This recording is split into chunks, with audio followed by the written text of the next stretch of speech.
Hello, welcome to Star Trek Sodium. This week we have a bunch of amazing facts about the Star Trek Next Generation episode First Contact from Season 4. And now on to the facts that you didn't even know. If you were to list actors who accidentally came to the Next Generation bridge stage instead of the Star Trek 6 bridge stage by mistake, then the Chekhov actor would be at the top of the list. That's because, in its confusion with having two different bridge sets in the same studio at the same time, he twice appeared on the Next Generation bridge, ready to film a scene for the movie, and he had to be told that he was in the wrong place and shown where to go. In his defense, though, he said that the two bridge sets looked exactly the same, something I'm sure we can all agree with.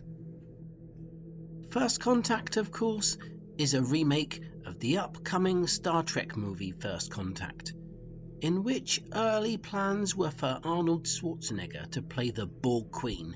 Plans changed, however, over time, until the story of the episode was almost unrecognizable as being the movie First Contact.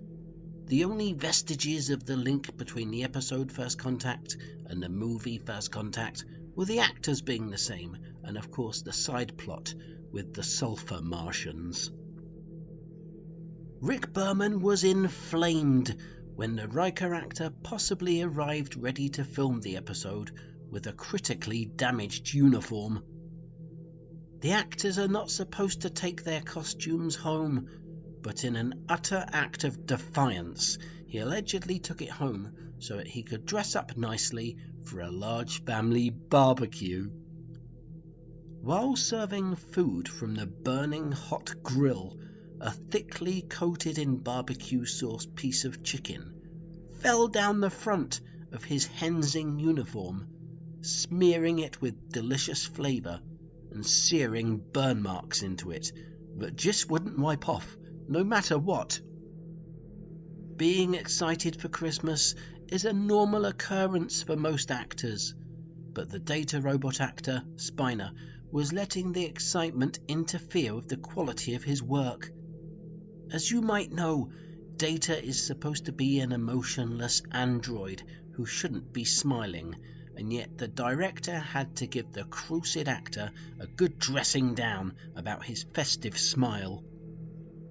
It took several attempts to get the final shots needed for the episode, with important witnesses possibly reporting that the phrase of the day was, "Get that smile off your pasty face, mate." There was bad blood on set when Gates McSomething and the bald actor fell out over property management.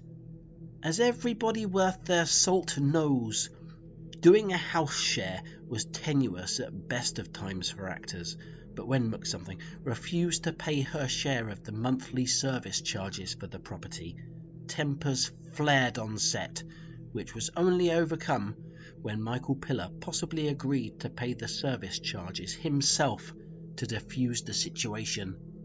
Thinking it unfair that Piller was paying the actress's service charge and not his, the captain actor refused to work until Rick Berman paid for his share of the service charges.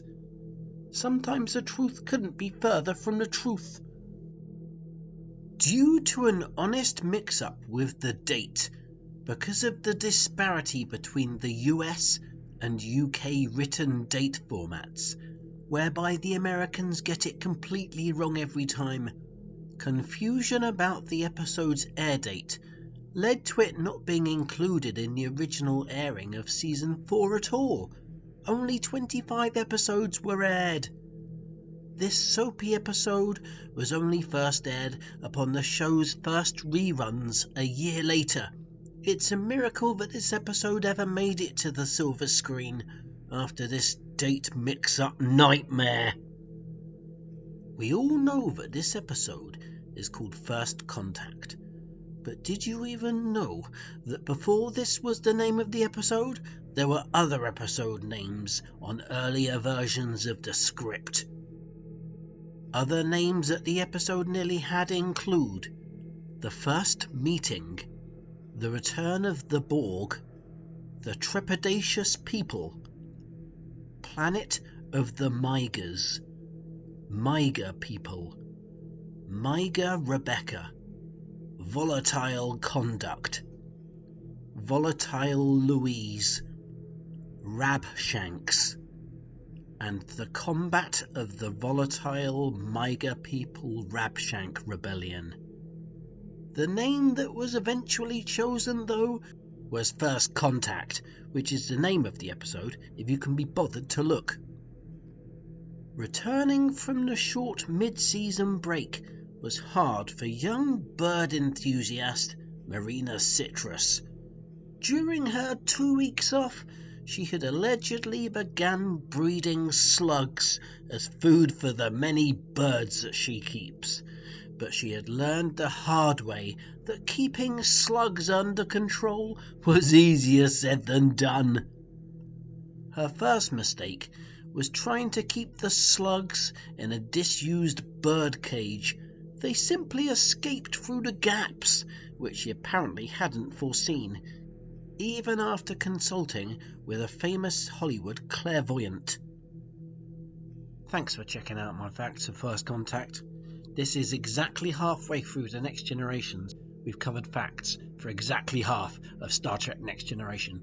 I might take a break now because I feel like I deserve it. I might have a week or two off. So if there's no facts next week, please don't cry. I'll be back sometime soon. Anyway, if you did enjoy these facts and any of the facts for the last couple of years that I've been doing these very super videos, please like, subscribe and comment, and I'll see you whenever I can be bothered to come back. Bye!